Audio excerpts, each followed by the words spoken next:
अस्सलाम वालेकुम दोस्तों। ब्रीडिंग यानी बच्चे पैदा करना जानवरों में भी उस तरह ही है जिस तरह इंसानों में है, मगर बसा औकात साइंसदान अपनी मर्जी के नतीजे हासिल करने के लिए दो मुख्तलिफ स्पीशीज़ को आपस में ब्रीड करवाते हैं, जिसे हाइब्रिडाइजेशन कहते हैं।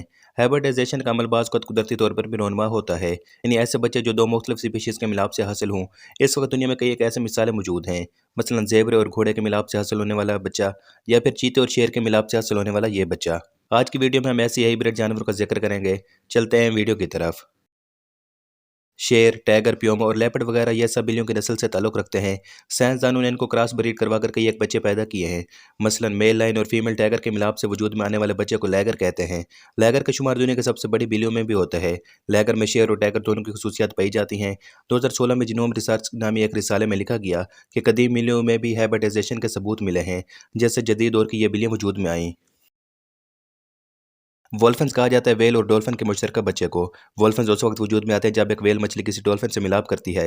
वोल्फिन का सबसे पहला मिलाप फॉल्स किलर वेल और एटलांटिक बोटल नोज डॉल्फिन के जरिए हुआ। यह मिलाप सी लाइफ पार्क हवाई में कराया गया। इसके बाद कई दूसरी ब्रीड भी करवाई जा चुकी हैं, जिसके नतीजे में वाइल्ड पॉपुलेशन भी पैदा की गई है।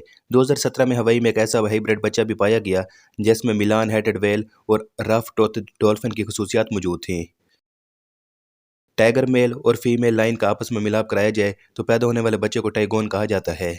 यह टाइगर और लायन का मुश्तरका बच्चा होता है और इसमें माँ और बाप दोनों की मुश्तरका खसूसियात मौजूद होती हैं। टाइगोन के जिस्म पर माँ की तरह धब्बे और बाप की तरह स्ट्रैप्स यानी धारें भी मौजूद होती हैं। टाइगोन वजन में लैगर से कम होते हैं। टाइगोन का औसत वजन 180 किलोग्राम तक होता है, जबकि लैगर का वजन 320 से 550 किलोग्राम तक होता है। 1971 में भारत के अलीपुर जू में एक फीमेल टाइगोन ने एक मेल लाइन यानी शेर से मिलाप किया, जिसके नतीजे में पैदा होने वाले बच्चे को लई टाइगोन का नाम दिया गया। जैसा कि नाम से ज़ाहिर है, ज़ोर्स का ताल्लुक ज़ेबरे और घोड़े से है। जब मेल ज़ेबरे और फीमेल घोड़े का आपस में ब्रीड करवाया जाए तो पैदा होने वाले बच्चों को ज़ोर्स कहते हैं। ये एक हाइब्रिड बच्चा होता है जिसमें माँ और बाप दोनों की खसूसियात मौजूद होती हैं। ज़ोर्स का जिस्म बाप की तरह धारीदार यानी स्ट्रिप्स पर मुश्तमिल होता है, जबकि ओवरऑल बॉडी शेप किसी घोड़े की तरह होती है। इन हाइब्रिड बच्चों को ज़ेब्रोस या फिर ज़ेब्रूला भी कहा जाता है। चार्ल्स डार्विन ने अपने काम के दौरान ज़ेबरों के कई हाइब्रिड फार्म्स का मुआयना किया। कामाज वजूद में आते हैं जब ऊँट यानी कैमल और लामा को आपस में इंटरब्रीड करवाया जाए। अगर देखा जाए तो लामा और ऊँट की जिसामत में काफ़ी फ़र्क होता है, जिसकी वजह से इनका आपस में मिलाप नामुमकिन है। लिहाजा इनके बच्चे हासिल करने के लिए आर्टिफिशियल इंसेमिनेशन कराई जाती है। आर्टिफिशियल इंसेमिनेशन एक ऐसा तरीकाकार है जिसमें स्पर्म को मसनूई तरीकों से मादा के सर्वैक्स या फिर यूटेराइन कैविटी में रखा जाता है, जिससे प्रेगनेंसी होती है और फिर बच्चा पैदा होता है। कामे की पैदाइश के लिए यह तरीका कैमल रिप्रोडक्शन सेंटर दुबई में सर अंजाम दिया जाता है।